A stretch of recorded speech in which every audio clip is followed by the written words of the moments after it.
Bientôt le jour se lève.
Je confie ma mission au Seigneur, lui qui m'a choisi.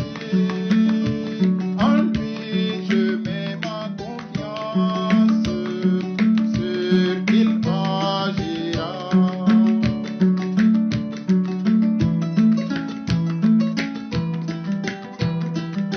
Je confie ma mission au Seigneur, lui qui m'a choisi.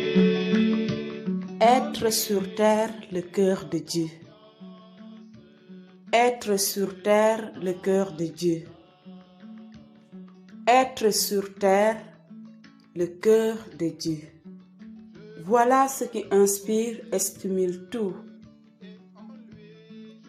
Dans la continuité des activités du jubilé des 150 ans de fondation des Filles de Notre-Dame du Sacré-Cœur, des 10 ans de l'érection de leur province d'Afrique, des 70 ans de présence des missionnaires du Sacré-Cœur au Sénégal, plus précisément à Kaolack, et des 200 ans de naissance de notre fondateur, et parce que la gratitude est le fruit le plus utile et le plus agréable au monde, la famille Chevalier au Sénégal a osé se mettre en route. Se mettre en route? Quelle attitude à la fois audacieuse et exigeante! Mais que pourrait-on refuser au cœur de Jésus quand il s'agit de la reconnaissance, cette vertu qui lui est si chère? Lui-même ne veut-il pas nous former à la gratitude lorsqu'il affirme avec désolation: voici ce cœur qui a tant aimé les hommes et qui ne reçoit qu'indifférence et ingratitude. Il n'est donc pas question pour nous, missionnaires du Sacré-Cœur, filles de Notre-Dame du Sacré-Cœur, membres de la fraternité Notre-Dame du Sacré-Cœur ou laïcs associés, d'oublier dans nos quotidiens de dire merci pour ce que nous savons et ce que nous ne savons point, surtout en cette année jubilaire, année de grâce.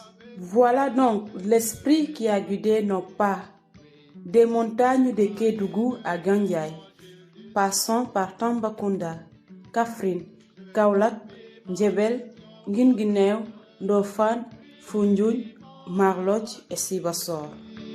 En lui je mets ma confiance, sûr qu'il agira. Je confie ma mission au Seigneur, lui qui m'a choisi. En lui je mets ma confiance, sûr qu'il agira.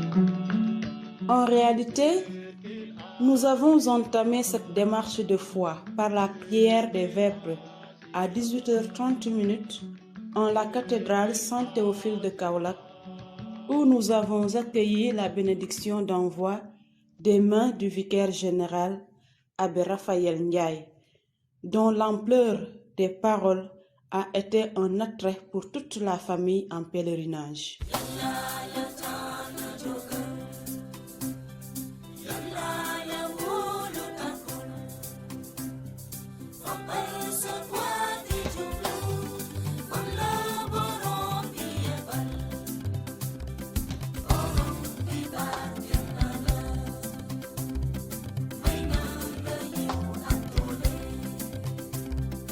Au lendemain donc, le 5 avril 2024, après avoir eu le temps de bien méditer les paroles de l'abbé Raphaël Ndiaye, nous prenions la route pour Tambacounda. Nous avions quitté Kaolack à 5 heures du matin et en route, nous avons eu le temps de chanter les louanges de Dieu à travers la prière des laudes dans le bus. Nous sommes arrivés à Koungheul où nous avons fait escale pour le petit déjeuner autour de 9 heures. À la suite du petit déjeuner, nous avons repris notre chemin et nous voilà arrivés à la maison des œuvres de Tambacounda où nous avons été accueillis et logés autour de 13h30 sous l'effet d'une grande chaleur. À la suite du repas qui nous a été servi vers 15h, nous nous sommes reposés et l'action de grâce de la messe fut vécue vers 19h avec les vêpres incluses.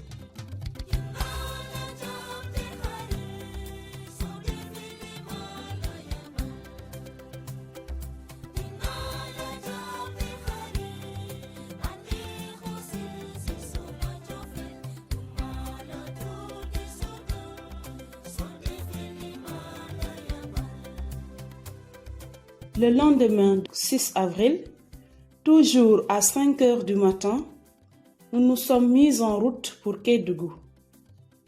En traversant le parc de Nyokolokoba, nous ne nous sommes pas empêchés de voir avec joie des singes et des phacochères se promenant librement.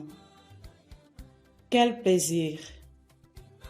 À Kédougou, nous fûmes bien reçus par le père Daniel Bouban, spiritain, curé de la paroisse Saint-Joseph. Là, comme à chaque fois, nous avons eu la Sainte Messe. Heureusement que nous croyons. Voilà pourquoi on est là, en train de suivre les traces de nos aînés. Il nous est impossible de ne pas exprimer notre foi. Quelles que soient les menaces, les situations contraires, les épreuves, nous avons le vainqueur avec nous. Tu fais route avec nous. Nous n'avons pas de peur ni de crainte, parce que c'est la foi, parce que nous avons la foi en Jésus, vainqueur de la mort, et qui nous a donné la vie, qui partage avec son Père, la vie éternelle, que nous avons hérité depuis le jour de notre baptême. Allez dans le monde entier. Nous voici à Kidou, sur les pas du Père Marcel Parafi. Il a donné sa vie ici, toute sa jeunesse, sa fougue, son zèle missionnaire, pour faire connaître Jésus. Et ainsi, avec l'Esprit Saint aidant, nous avons pu accueillir la bonne nouvelle et devenir chrétiens, disciples d'autres Christ pour cette cause. Immense action de grâce pour chacun et chacune de nous qui sont présentement ici. Mais aussi, prions pour que naissent des vocations, et surtout des vocations missionnaires du Sacré-Cœur, surtout pour le Sénégal. Ça n'a pas besoin. Pour qu'à la suite, du Père Parafi. D'autres missionnaires germent pour continuer cette mission, cette invitation que le ressuscité nous invite. Ensuite, nous nous sommes dirigés vers la communauté des sœurs de Saint-Joseph d'Annecy, où nous avions pris le petit déjeuner vers 12 heures.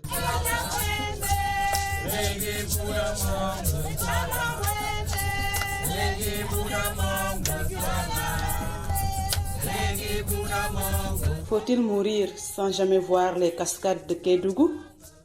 Absolument pas. Nous avons alors repris la route en direction de Didifelo jusqu'aux cascades. Soyez les bienvenus. Ici, c'est chez vous. Nous savons que nos anciens, ils ont fait beaucoup de choses. Sans rien, mais ils ont pu faire des merveilles. Nous aussi, nous pouvons faire des merveilles si, comme vous êtes venus ici, là, nous sommes unis les uns les autres. Donc, en tout cas, je suis très heureux de vous accueillir ici à Kédougou, où les pères du Sacré-Cœur ont vraiment travaillé. C'est les pères fondateurs d'ici. Nous sommes venus après pour prendre le relais et nous sommes très heureux de continuer l'œuvre. C'est l'œuvre de Jésus-Christ, ce n'est pas l'œuvre d'une personne, mais le Seigneur est avec nous et l'œuvre grandit. Et c'est pourquoi nous souhaitons le retour des pères fondateurs. Parce que là, nous sommes une paroisse et pratiquement dans toute la région, nous sommes que 2 paroisses et une fondation à Mako. Et le champ est grand et tellement vaste. La place est là. Donc les pères fondateurs devront revenir parce que c'est chez eux. Peut-être que vous allez faire un saut chez l'évêque et vous leur direz que bon voilà, nous sommes là et que nous sommes très heureux de vous accueillir. À 17 heures, nous avons quitté les cascades pour repartir à Kédougou pour le déjeuner qui a renouvelé nos forces afin de reprendre le chemin de Tambacounda. Notons bien que ce fut un moment de découverte, oui, mais aussi et surtout un moment de spiritualité profondément vécue où chaleur, sommeil et fatigue n'ont point réussi à nous faire ranger nos chapelets. Notre-Dame du Sacré-Cœur a vécu aussi ces moments avec nous. Quoi de plus normal que de lui demander de présenter à Dieu nos louanges et nos actions de grâce en l'honneur de nos pionniers et pionnières. J'éprouve une grande joie et j'ai un sentiment aussi de fierté puisque nous marchons sur les pas de nos missionnaires, les anciens et anciennes, qui ont parcouru le diocèse de Kaolack et le diocèse de Tambacounda. Et aujourd'hui, nous sommes fiers et très contents de récolter les grains qu'ils ont semés. Aujourd'hui, nous récoltons les fruits. Et nous sommes aussi très très contents de voir tout ce qu'ils ont fait ici, voir les distances, spécialement ici à Tambacounda, les personnes qu'ils ont rencontrées. C'est un plaisir aussi de revoir tout ça et ça nous donne le courage, l'audace aussi d'aller de l'avant pour révéler aux hommes que Dieu les aime avec un cœur. On a voulu nous mettre sur les pas de nos anciens et anciennes, voilà, revisiter, toucher du doigt, sentir ce qu'ils ont eu à vivre du concret avec la nouvelle génération et pour repartir nous aussi, cet élan missionnaire que ceux-ci ont eu, et cet élan qui les a amenés jusqu'ici en Afrique et particulièrement dans le diocèse de Kaolack-Tambacounda. C'est une activité qui s'inscrit dans le cadre de notre année jubilaire. Donc il est quasi important que j'y prenne part. Ça c'est une raison première. Une autre aussi assez fondamentale est que c'est un réel plaisir pour moi de fouler les terres où sont passés nos pionniers et nos pionnières pour expérimenter plus ou moins ce qu'ils ont vécu dans la mission et pouvoir aussi me relancer, voilà, en essayant de recueillir quelques fruits dans chaque terre où nous allons en essayant de tirer les leçons pour ma mission d'aujourd'hui. Donc ce que j'attends, c'est qu'au sortir de cette randonnée, que nous puissions aussi être prêts à nous sacrifier pour ceux qui viendront demain. Là où on a passé, on a senti que vraiment, ils se sont donnés corps et âme. Et ça aussi, nous, en tant que jeunes, ça nous motive, ça nous fortifie et ça augmente notre engagement dans le Christ.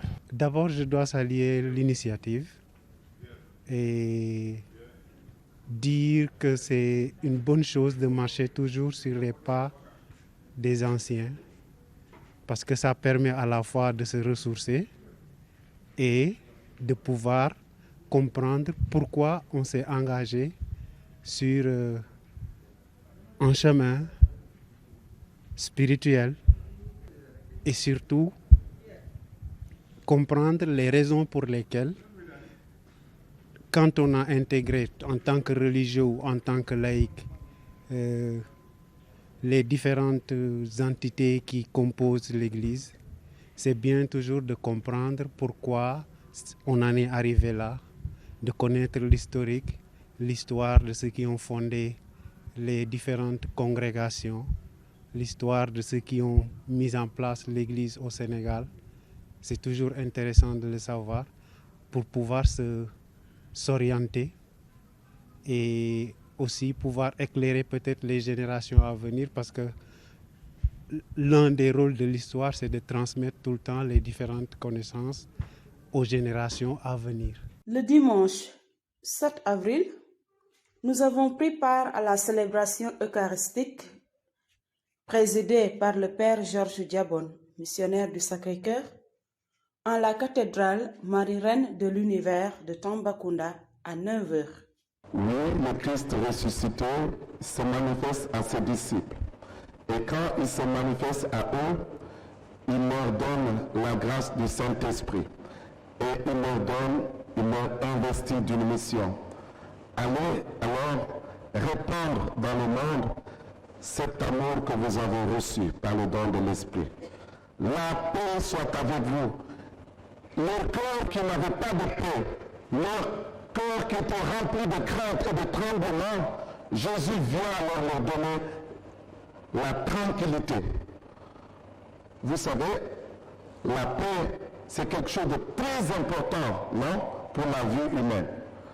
Cela est d'autant plus vrai, surtout pour la plupart de nos cultures africaines. La preuve est que notre manière de se dire bonjour, de se saluer, c'est toujours en lien avec la paix. Salam alaikum. En arabe, oui, mais Badjan en Wolof. Est-ce que tu as la paix? Que soumé, les Djola disent que soumé. Est-ce que tu as la paix? Je te souhaite la paix. En sérieux, bon, est-ce que tu te réveilles avec la paix? La plupart de nos salutations culture africaine, on ne se salue pas pour des commodités, pour être gentil avec eux, mais c'est une prière aussi qu'on souhaite à quelqu'un. Cette paix, c'est une paix physique, mentale, spirituelle. Alors cette paix, c'est Dieu seul qui l'a. Et c'est cette paix alors que Jésus souhaite à ses disciples. Comme pour leur dire, pourquoi avoir peur? Je suis venu donner la paix. Je suis venu donner la vie en abondance. Et c'est cette vie-là que je vous transmets. Frères et sœurs, la foi est un don. La foi est un don. Ngëm mayub Yàlla la. Ngëm nga gëm ci Yàlla nekkul ni da nga calculer dara ba trouver ngëm. La foi n'est pas la finalité d'un raisonnement mathématique où on trouve x égale temps. Ah, j'ai trouvé la foi. La foi est un don qui nous vient gratuitement de Dieu. Alors si c'est un don, il faut alors souvent le demander, ces dons. La foi n'est pas gagnée une fois pour toutes. Et si c'est un don, alors pourquoi s'enorgueillir? Moi j'ai la foi, les autres n'ont pas la foi. Non. Qu'as-tu que tu m'as reçu? Et si tu l'as reçu, pourquoi t'enorgueillir? Dieu nous a donné la grâce du don de la foi. Et ce don n'est pas gagné une fois pour toutes, on doit le faire fructifier chaque jour. Ceux qui n'ont pas aussi peut-être la foi, il ne faut pas qu'on le pointe du doigt et dire que voilà, non. Yàlla mooy maye ngëm su ñu mayee ci lu tuuti loolu dañ ko war a dikk suuf xot ñi nga xam ne tamit peut-être ñu amagul nañ leen di ñaanal ngir yàlla tamit laal seen xol tamit ngir ñu mën a jot ngëm. Je veux seulement dire, Papa, merci. Je veux seulement dire, Papa, merci. Je veux seulement dire, Papa, merci. Je veux seulement dire, Papa, merci. Je veux seulement dire, Papa, merci. Je veux seulement dire, Papa, merci. Je veux seulement dire, Papa, merci. Je veux seulement dire, Papa, merci. J'ai connu le frère Hans et le frère Rugbich, car ce sont eux qui ont fait cette cathédrale. Et j'étais là du début jusqu'à nos jours. C'est leur engagement. Des missionnaires, des vrais missionnaires. En parlant de la cascade, ces vaillants missionnaires qui ont travaillé, qui ont œuvré et qui n'avaient pas de moyens, comme vous les avez aujourd'hui, c'est vraiment un grand sacrifice. Ils ont tout fait. Moi, j'ai été baptisé bébé, mais j'ai grandi avec les prêtres. Et cette collaboration m'a marqué. J'ai dit, je ne peux pas être prêtre, mais je vais me mettre au service des prêtres pour l'annonce de Jésus-Christ. Et dites-vous bien, quand moi j'ai commencé la catéchèse en 1974, c'était une sœur de Saint-Joseph d'Annecy qui s'appelle la sœur Elbi. Parce qu'ils sont arrivés ici, les trois, en même temps. Il y avait Monseigneur Caillot, préfet apostolique, Monseigneur Caillot. Il y avait le premier curé d'ici qui s'appelait le Père Francis Kim et la sœur Elbi. Donc c'est avec elle que j'ai fait 2 ans de formation avant de me laisser voler de mes propres ailes dans la catéchèse. En tout cas, leur vie m'a beaucoup marqué. Et si vous regardez les archives, c'est plein de catéchumènes que j'ai formés, que j'ai préparés à la catéchèse, au sacrement de la communion, de la confirmation, et même j'ai fait des préparations de mariage ici, dans cette cathédrale. Les conseils que je vais vous procurer, le monde est plus facile aujourd'hui. On peut s'atteindre à distance. Veuillez garder cela. Et essayez de balayer la souffrance de vos aînés que nous sommes. Engagez-vous et tenez bon. Après cela, nous nous sommes dirigés vers la communauté des sœurs de Saint-Joseph d'Annecy de Tambacounda, où nous avons écouté avec beaucoup d'émotion l'histoire de l'invitation et l'installation de ces sœurs par le vaillant missionnaire de la zone. L'histoire de notre région est liée à la congrégation, aux 2 congrégations des missionnaires du Sacré-Cœur et des filles de Notre-Dame. Alors, si nous sommes à Tambacounda, c'est parce que nous avons reçu l'invitation de Monseigneur Kadou, qui, à l'époque, était chargé de la préfecture apostolique de Kaolack. Alors, il a fait ses premières correspondances à partir de 1957, quand il y a eu une présence d'un missionnaire du Sacré-Cœur, le père Marcel Paravi à Kédougou, et après, plus tard, pour Tambacounda à partir de 1958.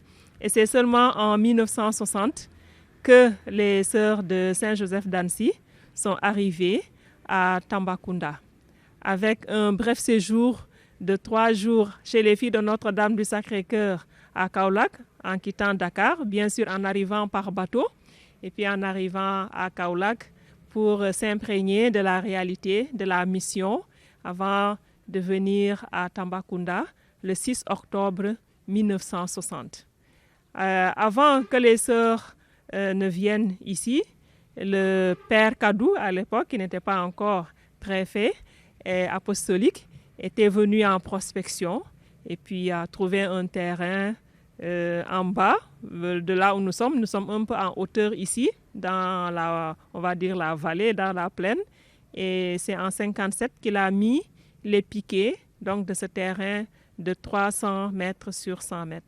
Alors, quand les sœurs sont venues, c'était pour ouvrir une école primaire qui, donc, il y avait 3 classes construites en 1960. Aujourd'hui, l'école en compte 22. Il y avait 10 élèves en 1960 et aujourd'hui, l'école compte 1026 élèves. Donc, sans compter les enfants du préscolaire. Alors, c'était principalement l'éducation et la santé. Et la sœur infirmière travaillait au dispensaire public. Et c'est à partir de 1961, donc, voyant que la scolarisation des filles était négligée dans la zone, celles qui avaient la chance d'être scolarisées arrêtaient leur éducation au CM2. C'est là que les sœurs ont vu le besoin, ont senti le besoin d'ouvrir un collège d'enseignement moyen.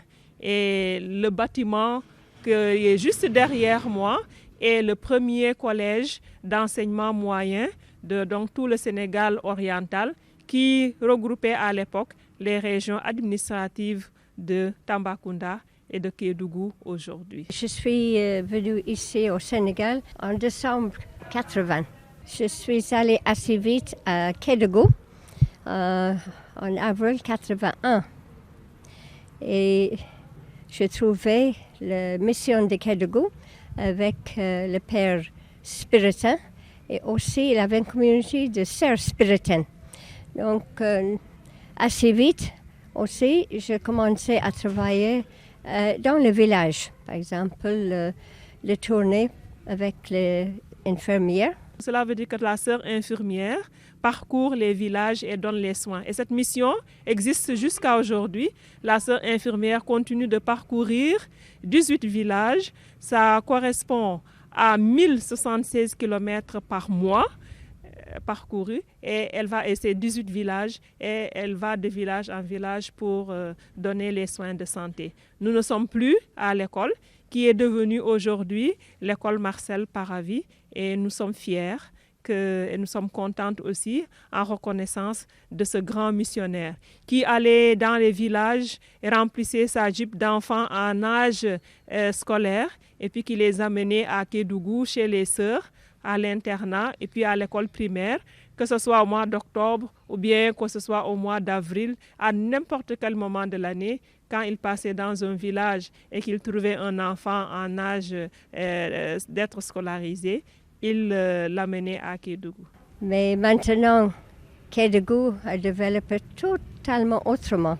Et c'est une ville avec beaucoup de nationalités. Je pense qu'on est au courant il y a la mine d'or autour de Kédougou. Donc cela a changé vraiment la situation à Kédougou, même la mission, même le besoin de Kédougou. Et moi-même, je restais 9 ans à Kédougou. Après, je suis venue ici, Tamba et Gambie. Actuellement, je m'occupe de les filles, les internes. On a 60 filles maintenant. Et ça a beaucoup changé aussi parce que dans les années 80, quand j'étais là-bas, il n'y avait que 3 ou 4 filles parce que les filles ne venaient pas à l'école. Tandis que maintenant, je ne peux même pas prendre toutes les filles. Il y a trop de demandes. Juste pour magnifier le travail extraordinaire et magnifique de nos anciens missionnaires, de nos devanciers, et de demander la grâce à Dieu, vraiment comme ils le font en pèlerinage, de marcher sur les pas des anciens, de pouvoir demander la grâce d'avoir leur zèle, d'avoir aussi la vision qu'ils avaient, parce que c'était des hommes et des femmes de vision, venir mettre des piquets sur un terrain de 3 hectares en 1958. Ils ont rêvé et ils ont rêvé grand. L'après-midi, nous avons été accueillis avec joie par son Excellence Monseigneur Paul Abel Mamba à Saint-Clément. Je voudrais vous souhaiter la bienvenue et vous dire qu'on est de cœur avec vous pour ce jubilé de votre famille religieuse. Le diocèse de Tambacounda doit beaucoup au père missionnaire du Soudan. Je ne connais pas bien l'histoire, mais ce qui m'a fait connaître un peu, c'est parce que je suis venu ici comme prêtre Fidei Donum. J'ai travaillé ici pendant 15 ans avant de repartir à Ziguinchor. C'est peut-être pour cette raison qu'on m'a ramené ici, certainement. Donc, on n'a pas connu. Quand j'étais là, il y avait déjà les spiritains qui étaient presque vers la fin, parce qu'on venait de commencer le diocèse en 1989. Et donc, j'ai fait 15 ans avec l'ancien évêque que j'ai remplacé, Monseigneur Jean-Noël, et puis je suis reparti dans mon diocèse. Donc, c'est après 15 ans que je suis revenu encore ici. Alors, je redécouvre encore le diocèse parce qu'il y a eu beaucoup de changements. Au départ, on avait moins de population, parce que bon, Tambacounda, Kédougou étaient réputés comme des lieux de punition. Et puis avec la chaleur, bon, ça avait pris une réputation négative. Donc avant, on n'avait pas trop de difficultés, mais depuis quelques 5 ans, il y a des difficultés liées à l'orpaillage dans la zone de Kédougou. Vous avez entendu parler des sociétés qui vont là-bas pour chercher l'or.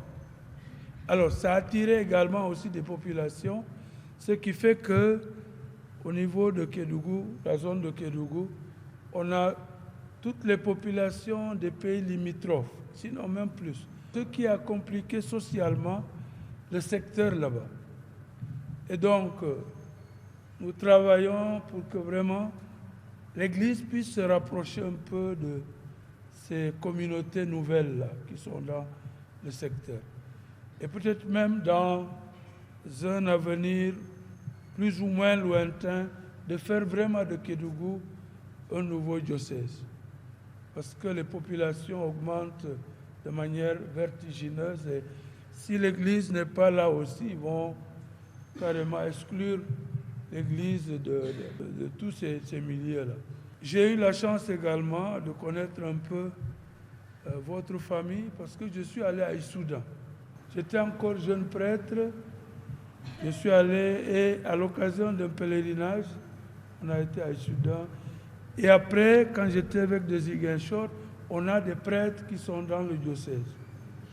Voilà, de Bourges. Donc ça m'a permis d'aller visiter ces lieux parce que je connaissais pas mal de prêtres, des pères du Soudan, notamment Pichona avec qui j'ai travaillé quand j'étais ici comme prêtre. Voilà. Et donc, je connais quelques bribes comme ça de vos origines et puis bon, de tout ce qui a trait un peu à la mission que vous avez accomplie ici au niveau de Tambacounda. Mais je ne connais pas plus que les autres parce que bon, c'est des bribes à droite, à gauche. Je ne me suis même pas consacré à voir de près. J'ai plutôt regardé le cheminement des spiritains ici. Puisque quand je suis arrivé, l'étape des pères du Soudan était déjà passée. En tout cas, on vous souhaite la bienvenue et on vous doit beaucoup. Continuez à prier pour nous. Peut-être qu'avec le temps, vous fera appel pour rattraper le temps. Le gap qui a été laissé pendant les années là avant qu'on ne crée le diocèse. La nuit du dimanche, pour marquer le revoir, nous avons fait une mini-veillée riche en culture et en fraternité. L'hospitalité et la gentillesse des sœurs de Saint-Joseph d'Annecy et de tous les fidèles de Tambacounda ont rendu notre séjour agréable et mémorable. Notez-le bien, le héros, le vaillant missionnaire de cette zone demeure Marcel Paravi. Nous avons même vu des édifices qui portent son nom.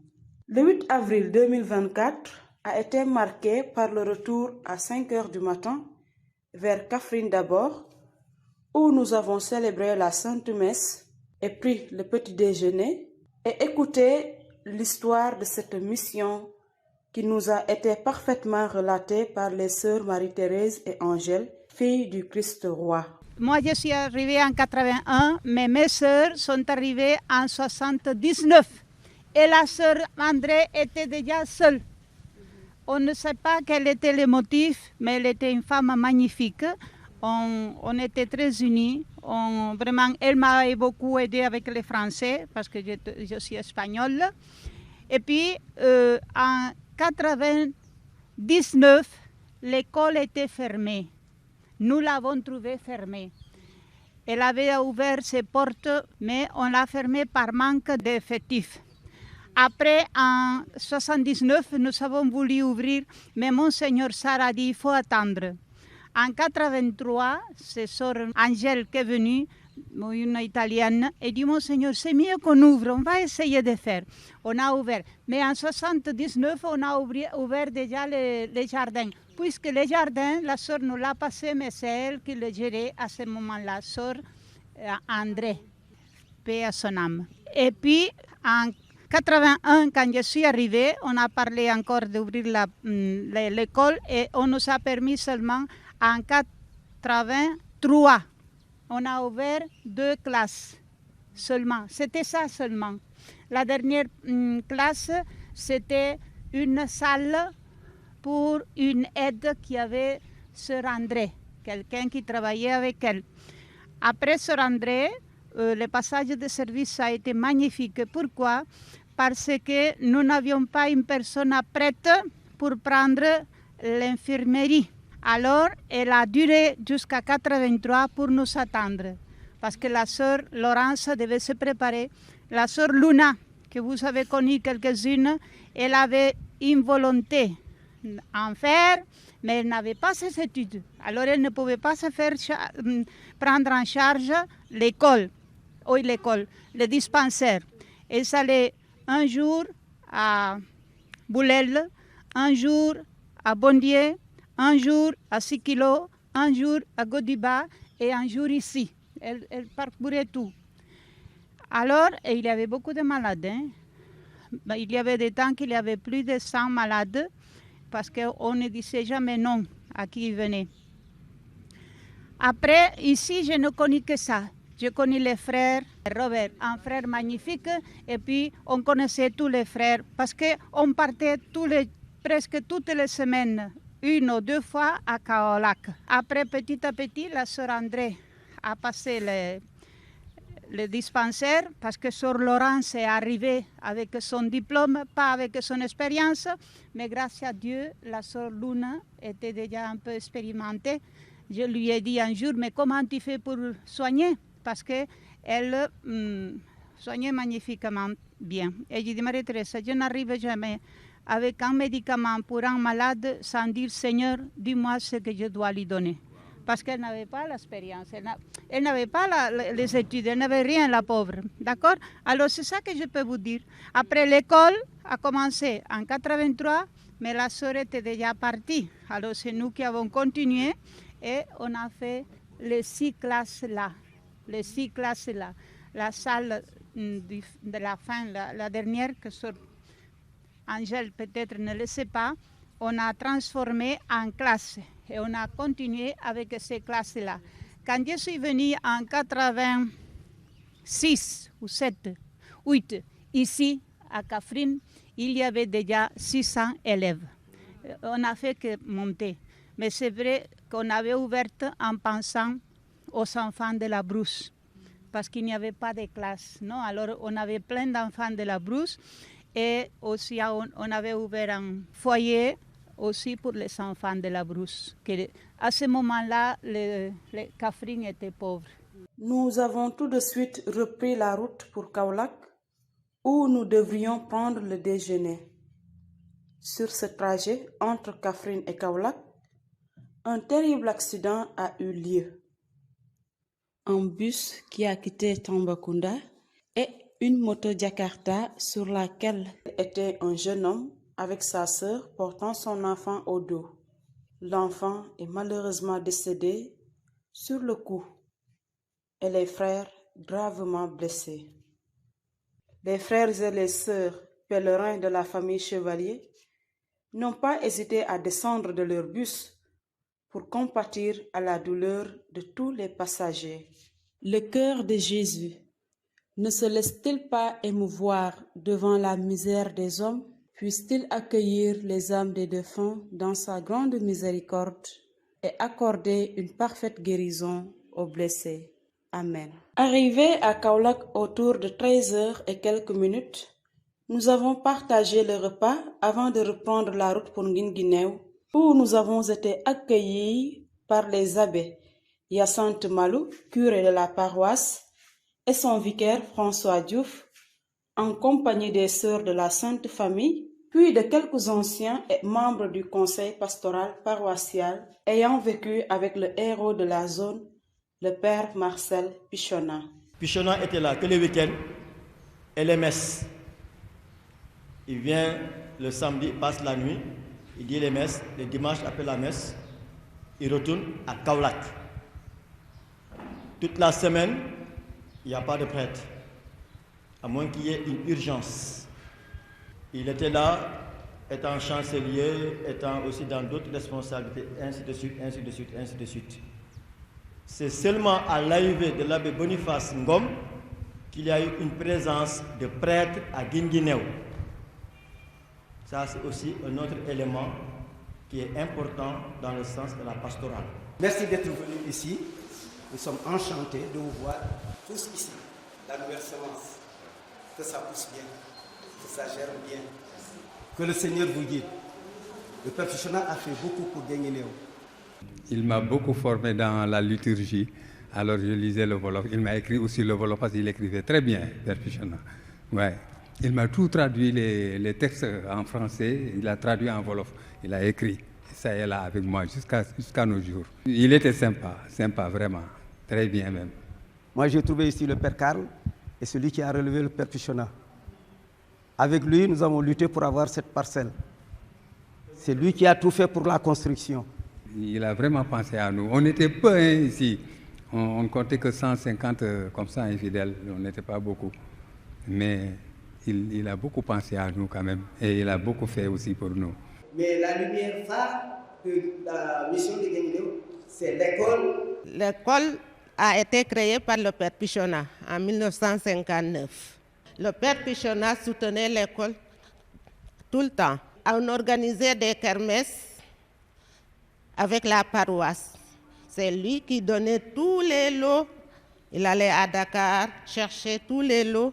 Et après la kermesse, la recette était divisée en deux. Une partie pour la paroisse et une partie pour l'école. À un certain moment, il a dit, pour que l'enfant puisse se développer comme il le faut, il lui faut qu'il y ait du lait. Donc, il a commencé maintenant à introduire ça au niveau de l'école.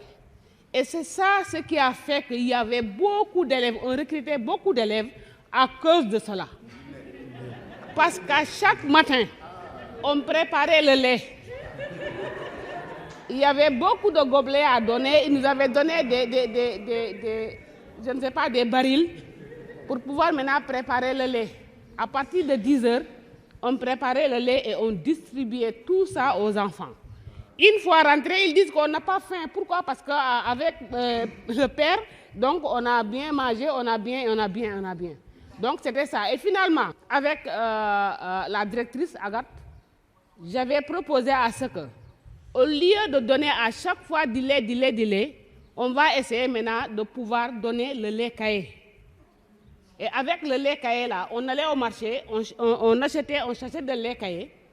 Et après qu'on préparait le lait comme ça là, on mettait du lait caillé à l'intérieur. Maintenant, une journée 2, c'était bien caillé. Et les élèves avaient maintenant préféré le lait caillé collé.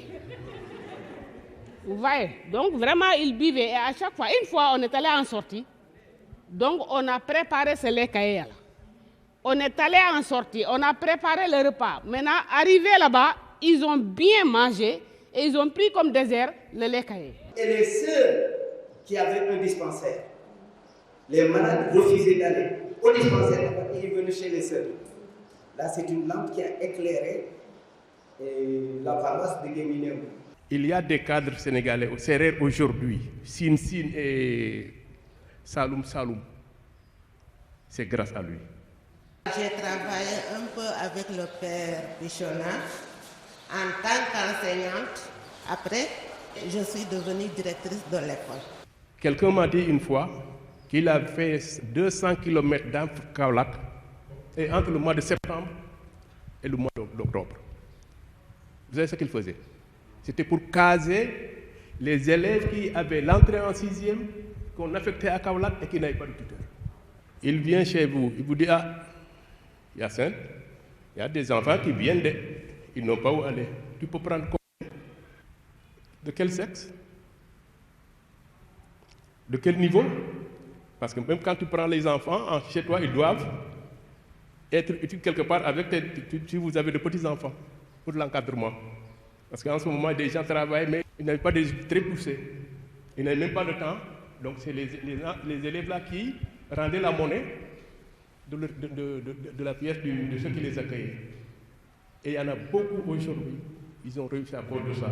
Il y en a qui ont quitté parce qu'ils n'avaient pas de tuteur. Donc si ces gens-là ont réussi aujourd'hui, c'est grâce à vos prédécesseurs.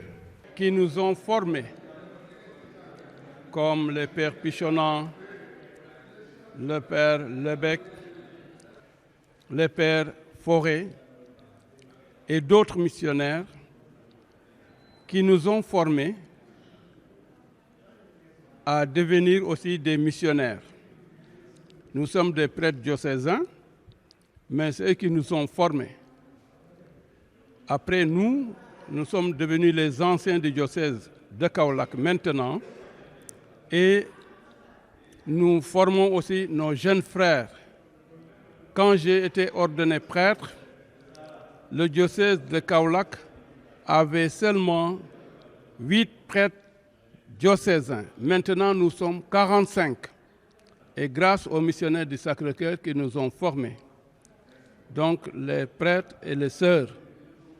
Et nous sommes fiers d'eux. Nous prions aussi pour eux et nous essayons de marcher sur leurs pas pour que la mission se développe dans le salon, dans le diocèse de Kaolack.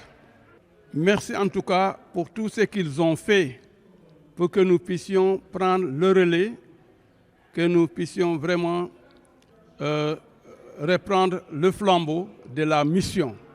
Et cela nous encourage aussi à aller de l'avant dans la mission. Merci pour tout ce que vous faites, vous les missionnaires du Sacré-Cœur, et que la mission continue. Tout ceci vécu dans la fraternité autour d'un verre d'amitié, nous permettant de reprendre la route pour nous diriger vers Ndiébel.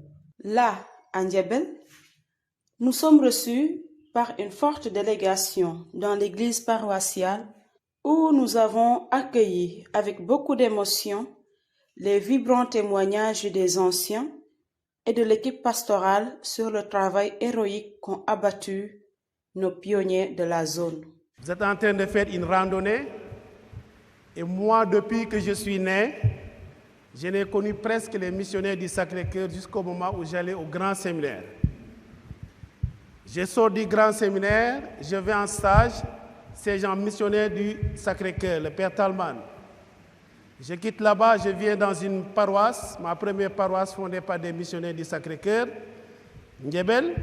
Après Ndiébel, je pars à Ndofane, je remplace encore les missionnaires du Sacré-Cœur et je reviens encore ici à Ndiébel pour encore continuer la mission.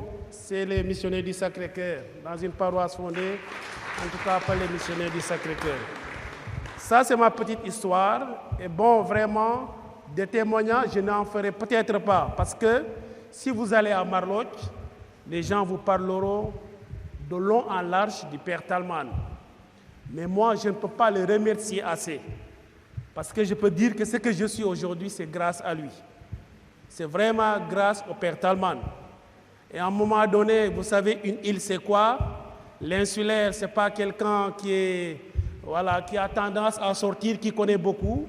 Dans l'île, pour nous, le seul prêtre qui existait au monde, c'était Talman, parce que c'est lui qu'on voyait.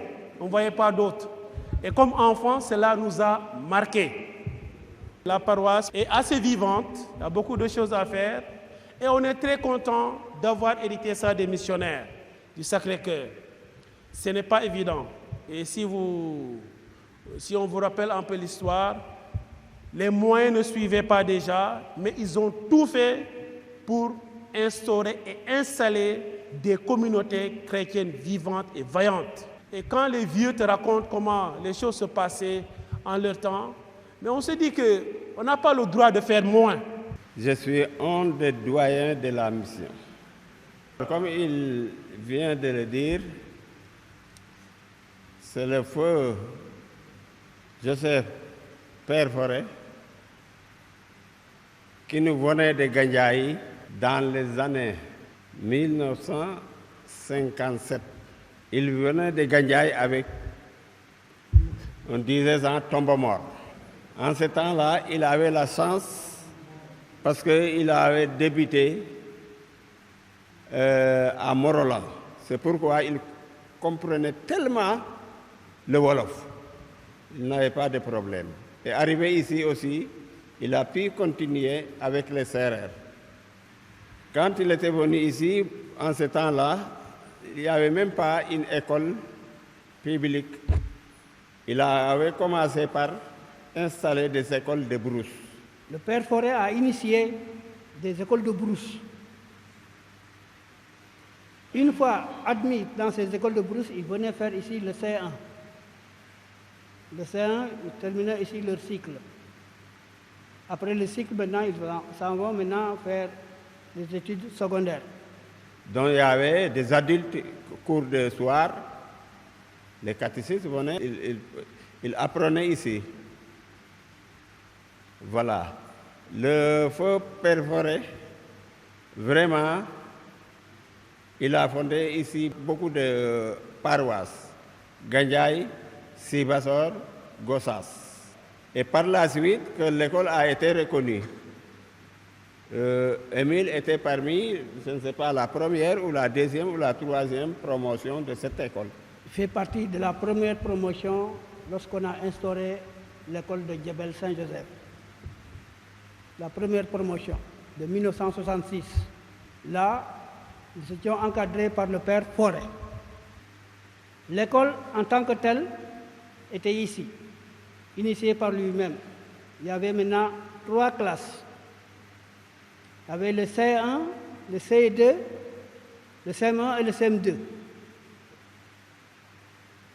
Maintenant, ces 4 classes-là qui figuraient. Les autres, maintenant, c'était dans les villages environnants.